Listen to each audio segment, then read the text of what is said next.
Hello students, welcome to my YouTube channel. आज जो discuss करेंगे वो है CSIR NET December 2025 ordinary differential equation part C के क्वेश्चंस। ठीक है, देखिए पहला क्वेश्चन आपके पास क्या कहता है। कहता है let y1 and y2 x are the two linear independent solutions of the differential equation. ये आपको एक डिफरेंशियल इक्वेशन गिवन है। कहते हैं y1 और y2 इसके दो लीनियर इंडिपेंडेंट सॉल्यूशंस है। ठीक है, और आपको कंडीशन साथ में दी हुई है कि जो y2 वाला है ना, वो भैया 0 पे 0 वैल्यू दे रहा है। ठीक है, आपसे क्या कहता है then which of the following statement are true. इनमें से कौन से स्टेटमेंट ट्रू है। y2 और y1 x पता होने के बाद आपको limit x tends to 0 positive पे निकालनी है कि लिमिट्स क्या आएंगी। ये चार ऑप्शंस आपको बनाकर दिए हैं y1 और y2 से। अब देखिए आप यहां पे करोगे क्या। आपको यहां से अगर डिफरेंशियल इक्वेशन ध्यान से देखते हो तो आपको क्या मिलता है, x square y double dash plus में 1 प्लस में साइन एक्स अपॉन में 2x वाई डैश माइनस में 3/2 cos x y equal to 0। ये आपकी डिफरेंशियल इक्वेशन है ना। अगर इस डिफरेंशियल इक्वेशन में मैं इसको वाई डबल डैश के कोफिशिएंट को 1 बनाना चाह रही हूँ तो मैं इसको ऐसे कर दूं, ऑल ओवर डिवाइड करवा दूं बाय एक्स स्क्वायर, है ना। तो ये आपके पास ऐसा बन जाएगा। ठीक है, यहां से एक एक्स से एक एक्स कैंसिल और यहाँ पे एज इट इज।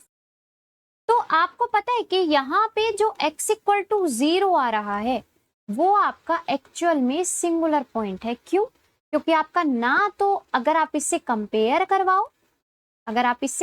करवाओ, तो यहाँ पे आपका ये जो px है जो आपके पास ये है, ये एग्जिस्ट नहीं कर रहा जीरो के ऊपर, क्योंकि जीरो के ऊपर ये अनडिफाइंड हो रहा है। ठीक है, इन्फिनिटी को जा रहा है एंड ये भी आपका जीरो के ऊपर इन्फिनिटी को जा रहा है ना। तो ये डिफाइंड नहीं हो रहा, इसका मतलब x equal to 0 singular point है। x equal to 0 singular point तो है, लेकिन कैसा है, रेगुलर है, इरेगुलर है। तो रेगुलर के लिए आप क्या काम करते हो, रेगुलर सिंगुलर पॉइंट के लिए अगर हम काम करें तो आपको पता है कि आप जो आपके पास जो सिंगुलर पॉइंट निकल कर आया है उसी पे आप लिमिट कैलकुलेट करते हो। यहां पर आप लिखते हो x माइनस 0 और यहाँ पे आप लिखते हो p।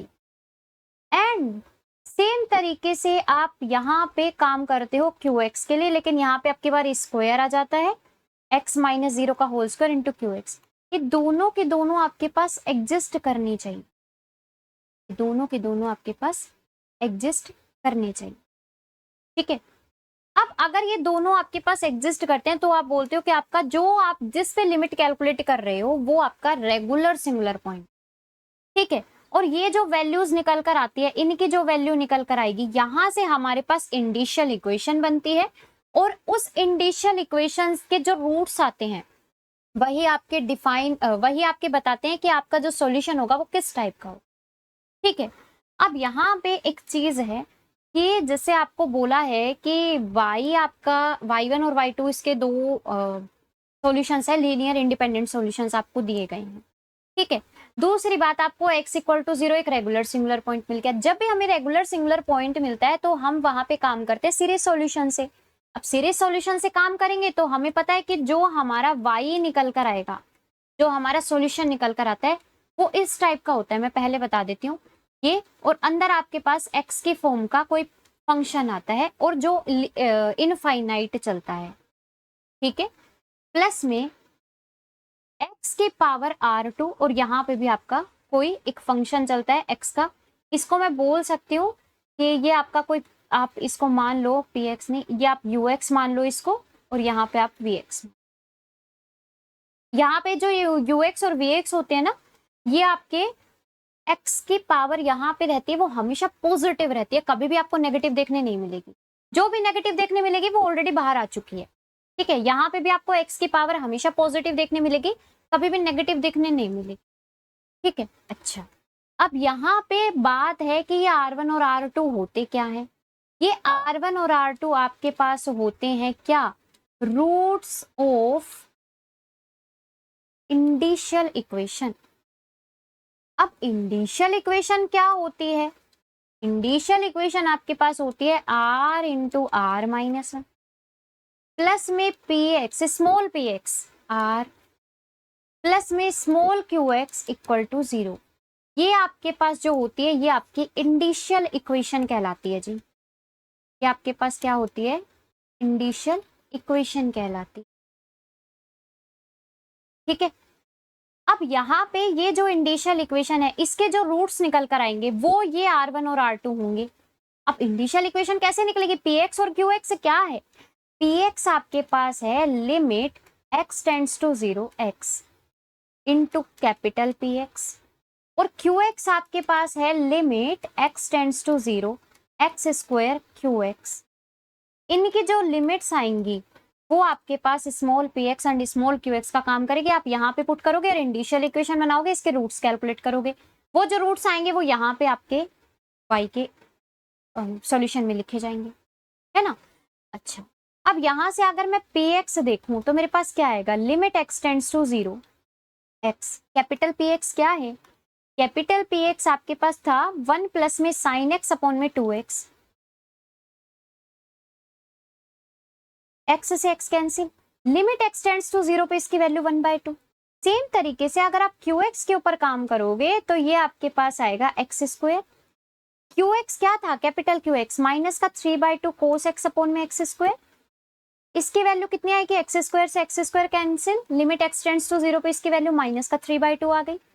ये जो दोनों वैल्यूज आई है इसको आपको पुट करना है इस इक्वेशन के अंदर। तो ये आपके पास क्या होगी? r into are minus 1 plus में px इंटू आर प्लस में qx इक्वल टू में c। आप इसको सोल्व कर लें, r square minus r plus में 1/2 माइनस का 1/2 आर माइनस का 3/2 इक्वल टू में c। आर की वैल्यू आ जाएगी minus b plus minus b square minus में 4ac अपॉन में 2। ये आया तो 1/2 प्लस माइनस 1/4 प्लस में ये आपका 3/2 था। इसको आप ऐसे लिख सकते हो, इसको आप ऐसे लिख सकते हो, यहाँ पे मैं 4 कर दूं और यहाँ पे मैं 24। तो ये आपके पास क्या आ जाएगा? 1/2 प्लस माइनस 25 बाय में 4, 1/2 फिर बाहर आ जाएगा, 5 बाहर आ जाएगा, डिवाइडेड बाय में 2। तो ये आपके पास बनेगा 1 इसको आप ऐसे लिख सकते हो 1 प्लस माइनस 5 डिवाइडेड बाय, है ना। तो यहाँ से जो आपके पास रूट्स बने, एक तो बना आपके पास 6/4, है ना। दूसरा आपके पास क्या बना? माइनस का 4/4 दैट इज माइनस का 1, यानी आपको मिला 3/2 एंड माइनस का 1। ये आपके पास रूट्स आए हैं, मतलब R1 और R2 आपके पास आ गए हैं, है ना। R1 और R2 आपके पास आ गए हैं। तो आपका जो सॉल्यूशन आएगा वो किस टाइप का आएगा? x की पावर 3/2 इंटू समथिंग ux कोई फंक्शन प्लस में x इनवर्स, क्योंकि एक -1 आया है, ऐसा कुछ मिलेगा, है ना। अब यहाँ पे देखिए कि आपके पास ये तो आ गया है, ये जो आपके पास रहेगा ये आपका y1 का काम करेगा या y2 का, ये डिपेंड करता है जो आपको कंडीशन दी हुई है। कंडीशन आपको क्या दी हुई है? y2 0 पे 0। अब एक चीज देखो, अगर आप इसको y2 ले लोगे तो ये तो आपको 0 पे 0 वैल्यू देगा, और मैंने बताया ना कि ux होता है उसमें x की पावर आपको हमेशा पॉजिटिव मिलेगी, तो ये ऑलवेज आपको 0 पे 0 वैल्यू देगा। लेकिन ये कभी भी 0 पे 0 वैल्यू नहीं देगा, क्यों? क्योंकि यहाँ पे x जो है वो डिनोमिनेटर में आ गया, इस वजह से 0 पे 0 डिफाइंड ही नहीं हो पाएगा 0 पे वैल्यू। इसी वजह से यहाँ पे आपको क्या मिलेगा? जो आपका y2x है वो तो आपका, मैं ऐसे लिखता हूँ लगभग मेरा ये x की पावर 3/2 है, क्योंकि देखो ये तो x के फंक्शन है, ये तो x के पावर में आ रहे हैं, जो भी आपके पास अंदर आ रहा है उस पर तो कोई इफेक्ट नहीं पड़ेगा। आप लिमिट x टेंड्स टू 0 लगाओ, क्या लगाओ, उस पर कोई फर्क ही नहीं पड़ेगा, बाहर वाला डिसाइड करेगा जो डिसाइड करेगा। तो इसको मैं ऐसे लिख सकती हूँ, और y1x आपके पास ऐसा लिख सकती हूँ।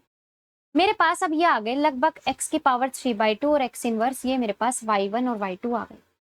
अब मुझे यहाँ पे लिमिट में लगाना है। अब देखो मैं यहाँ पे लिख रही हूँ y2x मेरे पास x की पावर 3/2 आया था, y1x मेरे पास x इनवर्स।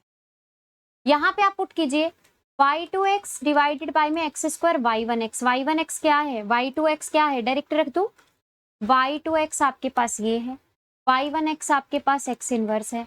आप जब इस पे limit x tends to 0 apply करेंगे तो देखो ये आपका नीचे x बन जाएगा, x की पावर 3/2 डिवाइडेड बाई में x यानी x की पावर हाफ, एंड ये लिमिट x टेंड्स टू 0 पे क्या देगा, 0 वैल्यू। एग्जिस्ट कर रही है लिमिट, अरे लिमिट एग्जिस्ट कर रही है, इसका मतलब जो इसने बोला है वो बिल्कुल करेक्ट है। सेम फिर इसने बोला y टू x यानी x की पावर 3/2 डिवाइडेड बाई में x y1x यानी x inverse, x into x inverse 1 हो जाएगा, x की पावर 3/2 आ जाएगा। जब आप इसके ऊपर limit x tends to 0 apply करेंगे तो ये एग्जिस्ट करेगा, 0 आएगा, एग्जिस्ट कर रहा है। फिर इसने थर्ड ऑप्शन में बोला कि आपका x y1x अपॉन में y2x यानी x y1x आपके पास क्या है, x इनवर्स, y2x आपके पास ये है। लिमिट x टेंड्स टू 0 इसकी क्या एग्जिस्ट कर रही है, अरे भैया ये डिनोमिनेटर में आ गया है, x 0 के ऊपर एग्जिस्ट ही नहीं कर रही, लिमिट नहीं कर रही, तो इसने जो बोला एकदम करेक्ट बोला है कि एग्जिस्ट नहीं कर रही है। फिर इसने बोला x स्क्वायर y1x क्या है, x इनवर्स है, y2x क्या है, x की पावर 3/2 है। ये आपके पास ऐसा बनेगा, ये आपके पास ऐसा बनेगा। क्या इसकी लिमिट एग्जिस्ट कर रही है, 0 पे नहीं कर रही है, 1 अपॉन में रूट x बन रहा है, तो इसका मतलब ये आपके पास डी ऑप्शन गलत होगी। तो इसके A B and C option क्या आएंगे, ठीक है, इसके A B and C option क्या आएंगे, करेक्ट आएंगे। तो इसको आपको इस तरीके से करना था। चलते हैं नेक्स्ट वाले क्वेश्चन पे, देखिएगा अगला क्वेश्चन। देखिए ये आपके जो एसएलपी के रिजल्ट्स होते हैं, जो आपकी बाउंड्री वैल्यू प्रॉब्लम में जो रिजल्ट्स लिखवाए जाते हैं वहां से ये निकल कर आते हैं, ठीक है, वहां इन सब में एसएलपी वाले ही रिजल्ट्स का ही यूज है, ठीक है, जहां पे हम जीरोस के बारे में पढ़ते हैं, सॉल्यूशन के जीरोस के बारे में पढ़ते हैं कि कितने जीरोस होंगे, क्या होंगे, ठीक है, वहां के रिजल्ट्स हैं ये। कहते हैं consider the ordinary differential equation, आपके पास ये है जहां पे आपको y डैश का कोई कोफिशिएंट नहीं दिया हुआ है और y का आपको कोफिशिएंट दिया हुआ है rx, और rx आपको यहाँ पे डिफाइन करके, तो आपसे पूछता है कि इनमें से कौन से स्टेटमेंट ट्रू है। फर्स्ट कहता है there exist a non trivial phi of ODE and alpha beta belongs to R where alpha आपके पास बीटा से छोटा है, such that phi has infinitely many zeros in closed interval alpha से beta. कहता है आपके पास, क्या आपके पास कोई ऐसा नॉन ट्रिवियल सॉल्यूशन मिलेगा, फाई नॉन ट्रिवियल सॉल्यूशन, जिसके लिए अगर आप यहाँ पे एक आप अल्फा और बीटा को रियल में से उठा रहे हो, यानी आप एक फाइनाइट क्वांटिटी उठा रहे हो, तो जब आप एक फाइनाइट इंटरवल बनाते हो, क्लोज्ड इंटरवल बनाते हो, उसमें उस फाई के इनफाइनाइटली मैनी जीरोस हो, क्या कोई ऐसा सॉल्यूशन मिलेगा कि उस सॉल्यूशन के इनफाइनाइटली मैनी जीरोस हो इस फाइनाइट इंटरवल में। बी ऑप्शन कहते हैं कि क्या कोई ऐसा नॉन ट्रिवियल सॉल्यूशन मिलेगा जिसके लिए एक ऐसी सीक्वेंस मिल जाए जो अगर इन्फिनिटी पे टेंड करे तो आपका एक्स एन पे भी फाई आपका 0 दे। यानी आपके पास ये एक तरीके से ये पूछना चाह रहा है कि आपके पास क्या ऐसे इनफाइनाइटली मैनी जीरोस होंगे क्या, क्योंकि इनफाइनाइटली मैनी जीरोस होंगे उसी का ही लिमिट पॉइंट निकल कर आता है। ये लिमिट पॉइंट की डेफिनेशन है एक्चुअल में, ठीक है, कि x n tends to infinity तो आपको वो 0 देते। फिर आपको कहते हैं फाई 1 और फाई 2 दो लीनियर इंडिपेंडेंट सॉल्यूशंस होंगे ओडी के, देन रोन्सकियन कांस्टेंट होगा क्या। और फिर आपको कहता है कि there exist a non trivial solution of OD which vanishes. कहता है आपके पास कोई ऐसी नॉन ट्रिवियल सॉल्यूशन मिलेगा क्या जो एटमोस्ट एक पॉइंट पे ही वैनिश हो, ठीक है। अब देखिए यहाँ पे इसको करना कैसे है समझिएगा। आपके पास जो गिवन है वो आपके पास ये गिवन है ना, आपके पास जो गिवन है वो आपके पास ये गिवन है। यहाँ पे आर एक्स आपको डिफाइन करके दी है एक्स क्यूब साइन 1/x जब आपका x नॉन 0 है, ठीक है, और 0 जब आपका x 0 है। ये आपको आर एक्स डिफाइन करके दी। अब मैं यहाँ पे अगर एक चीज देखूं कि मुझे पता है मेरे पास एक रिजल्ट होता है, डायरेक्ट रिजल्ट होता है जिसको मैंने कई बार करवाया भी है, ठीक है, ये आपके पास है, ठीक, कि जब भी आपका QX उसकी जब लिमिट आप चेक करते हो x टेंड्स टू इन्फिनिटी पे, और वो अगर आपके पास 1 से बड़ी मिल जाती है, जब भी आपकी limit x tends to infinity QX करते हो और वो अगर आपको 1 से बड़ी मिल जाती है, इसका मतलब है कि जो आपके पास ये इक्वेशन है ना, ये वाली जो इक्वेशन है, ये आपके पास ओसिलेटरी इक्वेशन होगी। अब ओसिलेटरी का मतलब ये हो गया कि इसके जितने भी सॉल्यूशंस आएंगे वो ओसिलेटरी आएंगे। मतलब आपके पास हर एक सॉल्यूशन इनफाइनाइटली मैनी जीरोस रखेगा, जैसे आपके साइन एक्स और कोस एक्स रखते हैं, ठीक है। तो आपको यहाँ पे ये रिजल्ट याद रखना है। तो आप यहाँ पे ऐसा लिख सकते हो कि अगर आपके पास y जो है वाई एक्स एक नॉन ट्रिवियल सॉल्यूशन है, एक नॉन ट्रिवियल सॉल्यूशन है इस इक्वेशन का, एंड क्यू एक्स की जो लिमिट है x टेंड्स टू इंफिनिटी पे अगर वो 1 से बड़ी है, this imply y x has infinitely many zeros, 0 से इंफिनिटी, ठीक है। ये डायरेक्ट रिजल्ट होता है। तो यहाँ पे आपको ये रिजल्ट यूज करना है। अब देखो यहाँ पे जब भी आप ये क्यू एक्स हमारा आर एक्स का काम कर रहा है, यहाँ पे जब मैं कैलकुलेट करूंगी लिमिट आर एक्स की, जब आपका एक्स इन्फिनिटी को जाएगा तो वो आपके पास क्या होगी, वो आपके पास होगी limit x tends to infinity r x के प्लेस पे, यहाँ पे तो आ जाएगा आपका आर एक्स की प्लेस पे जो आएगा एक्स क्यूब साइन 1/x, है ना। अब जब आप इसकी लिमिट कैलकुलेट करोगे तो बाउंडेड है और ये जहां जाएगा इसको ले जाएगा साथ में, यानी ये इनफाइनाइट चला गया। अरे कहने का मतलब यही तो हुआ कि इसकी जो लिमिट है वो 1 से बड़ी हो गई है, और अगर ये 1 से बड़ी हो गई है इसका मतलब आपके पास इस इक्वेशन के पास ओसिलेटरी सॉल्यूशंस होंगे। ओसिलेटरी सॉल्यूशंस होंगे इसका मतलब इनफाइनाइटली मैनी जीरोस होंगे।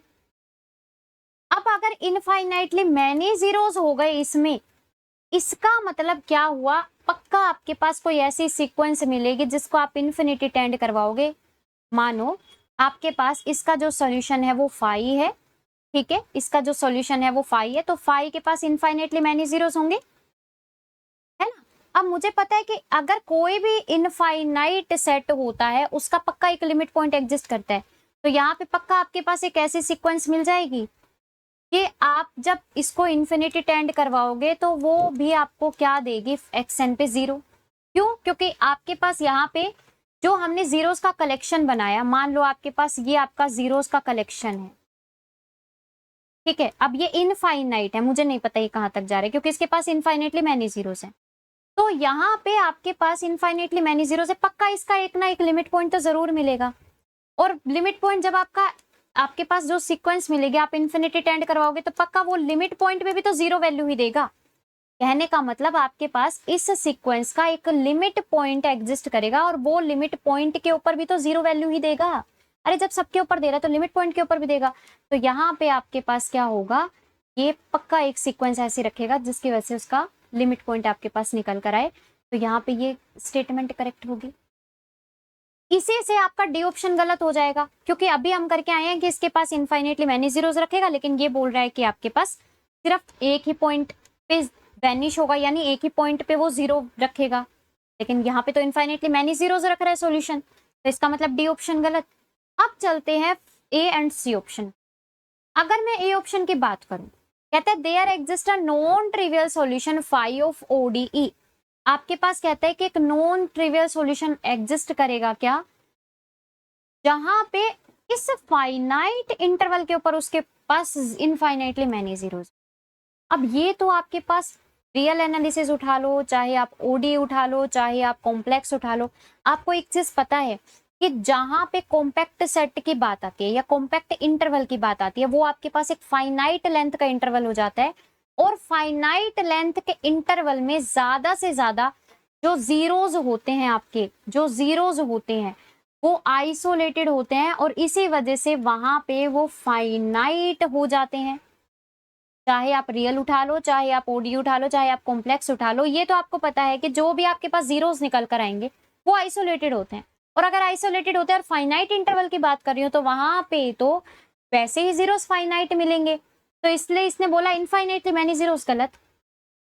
अब सी ऑप्शन में कहते हैं कि φ1 और φ2 अगर आपके पास दो लीनियर इंडिपेंडेंट सॉल्यूशंस है ओडी के, तो उनका रोन्स्कियन कांस्टेंट फंक्शन होगा क्या आर। अब यहाँ पे मैं रोन्स्कियन अगर निकालना चाहूं, मुझे पता है रोन्स्कियन जो निकलता है वो y डैश के कोफिशिएंट के लिए निकलता है ना, मतलब जो आपका रोन्स्कियन होता है, अगर मैं y1 और y2 का रोन्स्कियन देखूं तो वो मेरे पास आएगा ce की पावर माइनस में a1x अपॉन में a naught x dx, where a1x is the coefficient of y dash. लेकिन यहाँ पे y डैश का कोफिशिएंट क्या है? नहीं है। y डैश का कोफिशिएंट क्या है? 0 है। और y डैश का कोफिशिएंट अगर 0 है तो रोंस्कियन आपके पास क्या आ जाएगा? कांस्टेंट e की power 0 dx that is c e की पावर 0 दैट इज c, यानी कांस्टेंट। तो आपके पास जो रोंस्कियन निकल कर आए वो कांस्टेंट आ गया। तो इसने जो बोला है वो बिल्कुल करेक्ट बोला है ना? इसने यही तो बोला है कि आपके पास रोंस्कियन कांस्टेंट होगा। तो इसलिए सी ऑप्शन आपका करेक्ट है, B and C option correct है, ए और डी ऑप्शन गलत। ठीक है, डायरेक्ट रिजल्ट से क्वेश्चन आया था। चलते हैं नेक्स्ट क्वेश्चन पे। अगला क्वेश्चन देखिएगा, कहते हैं द इनिशियल वैल्यू प्रॉब्लम आपको ये गिवन है, y एट 0 पे आपको 0 वैल्यू गिवन है, has a Taylor series solution about the point x equal to 0। x equal to 0 के ऊपर इसकी टेलर सीरीज सॉल्यूशन होगा क्या? फिर आपको सेकंड क्यू स्टेटमेंट दी हुई है, यहाँ पे आपको आर एक्स अब की बार बना के दिया गया है। ये इसके लिए भी पूछ रहा है कि भाई 0 के ऊपर इसके पास टेलर सीरीज होगी क्या? तो यहाँ पे आपको क्या करना है, सबसे पहले मैं आपको एक चीज बता देती हूँ कि जैसे इसने बोला कि इसके पास जो इनिशियल वैल्यू प्रॉब्लम है इसके पास टेलर सीरीज सॉल्यूशन होगा क्या? टेलर सीरीज सॉल्यूशन का मतलब है कि जैसे आपने y डैश है, यहाँ पे मान लो आपके पास ऐसा गिवन है, ठीक है, y डैश मान लीजिए आपको ऐसा गिवन है। कहते हैं ये जो f ऑफ एक्स वाई है इसकी टेलर सीरीज जब आप कैलकुलेट करोगे, वो अगर टेलर सीरीज जिस पॉइंट के अबाउट कैलकुलेट कर रहे हो अगर वो इसी फंक्शन के इक्वल आ जाती है, टेलर सीरीज आप जिस पॉइंट के अबाउट अगर कैलकुलेट कर रहे हो अगर वो इसी के इक्वल आ जाती है, इसका मतलब है कि आपके पास इसके लिए इसका जो सॉल्यूशन आएगा उसके पास टेलर सीरीज एग्जिस्ट करेगी।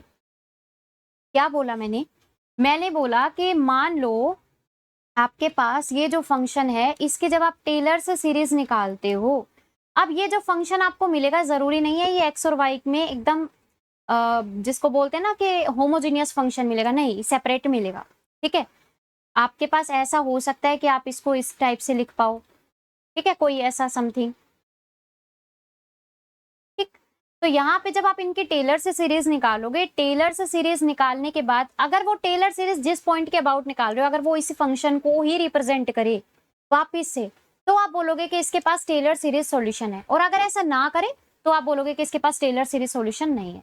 अब मैं अगर इस क्वेश्चन की बात करती हूँ तो यहाँ पे आपके पास क्या है, y डैश प्लस में y e की पावर माइनस एक्स, ये आपको गिवन है। मैं इसको इस साइड ले जाऊं, ऐसा बनेगा। अब एक चीज देखो, एक चीज और बता दूं आपको, मैंने अभी एक क्यूओडी अपलोड किया था, ठीक है, उसमें मैंने आपको बताया था एनालिटिसिटी एंड टेलर सीरीज का एक रिलेशन बताया था। कोई फंक्शन एनालिटिक होता है तो उसके पास टेलर सीरीज सॉल्यूशन होता है, मतलब टेलर सीरीज अगर इक्वल होती है एनालिटिक फंक्शन। अब आपको पता है ये जो y है माइनस का y, ये एक पोलिनोमियल फंक्शन है जी। y जो है वो एक पोलिनोमियल फंक्शन है। अब जैसे यहाँ पे मान लो आपके पास पोलिनोमियल फंक्शन आ गया, ठीक है, या फिर आपके पास एक्सपोनेंशियल फंक्शन आ गया जिसमें x जिस इंटरवल के ऊपर आप बात कर रहे हो या जिसके ऊपर आप बात कर रहे हो, जिस डोमेन के ऊपर आप बात कर रहे हो वहां पे एक्सपोनेंशियल फंक्शन डिफाइंड हो, साइन एक्स हो, कोस एक्स हो, जिस जिस डोमेन पे आपको ऐसा लगे कि फंक्शन आपका प्रॉपरली डिफाइंड है, कुछ भी नहीं झोल है उसमें, कॉन्टिन्यूस है, वो आपका डिफरेंशिएबल है, आप सीधा बोल दोगे कि वो फंक्शन आपका एनालिटिक है। अब क्योंकि यहाँ पे y मेरा एक पॉलिनोमियल फंक्शन है तो y मेरा एनालिटिक है, इसकी टेलर से सीरीज पक्का एग्जिस्ट करेगी, इसको हमें चेक करने की भी जरूरत नहीं। हमें जो चेक करना है वो चेक करना है इसके लिए, इसको मेनली चेक करना है कि इसकी टेलर सीरीज क्या होगी। अगर इसकी टेलर सीरीज इसी को रिप्रेजेंट करती है दोबारा say about x equal to 0, तो हम बोल देंगे यहाँ पे कि फंक्शन आपका जो इसका सॉल्यूशन है वो टेलर सीरीज रख रहा है। ठीक है, अच्छा, तो यहाँ पे हमें क्या करना है, हमें यहाँ पे लेट कर लेते हैं कि fx आपके पास ये है, मुझे इसकी टेलर सीरीज निकालनी है अबाउट x इक्वल टू 0, क्योंकि उसने अबाउट x इक्वल टू 0 निकालने बोला है। क्या होती है टेलर सीरीज? टेलर सीरीज यही होती है ना, एंड सो ऑन टू, ये आपके पास टेलर सीरीज होती है। मुझे यहाँ पे चाहिए अबाउट है 0, तो मैंने यहाँ पे 0 रख दिया है। ठीक है, अब मेरे को fx जो गिवन है वो आपके पास है ये, यहाँ से मुझे क्या क्या चाहिए, मुझे चाहिए इसका फर्स्ट डेरिवेटिव, क्या होगा, ये होगा। मुझे चाहिए इसका सेकंड डेरिवेटिव, क्या होगा, ये होगा।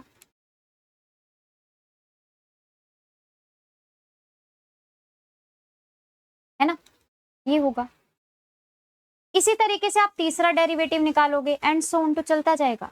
आप एक चीज देखो, जब आप यहाँ पे इनकी वैल्यूज निकालते हो जीरो के ऊपर, यहाँ पे मैं साइड में निकाल के दिखा देती हूँ, तो आपके पास ये वैल्यू 1 आएगी। जब आप यहाँ पे एफ डैश 0 निकालोगे तो आपके पास वैल्यू 0 आएगी।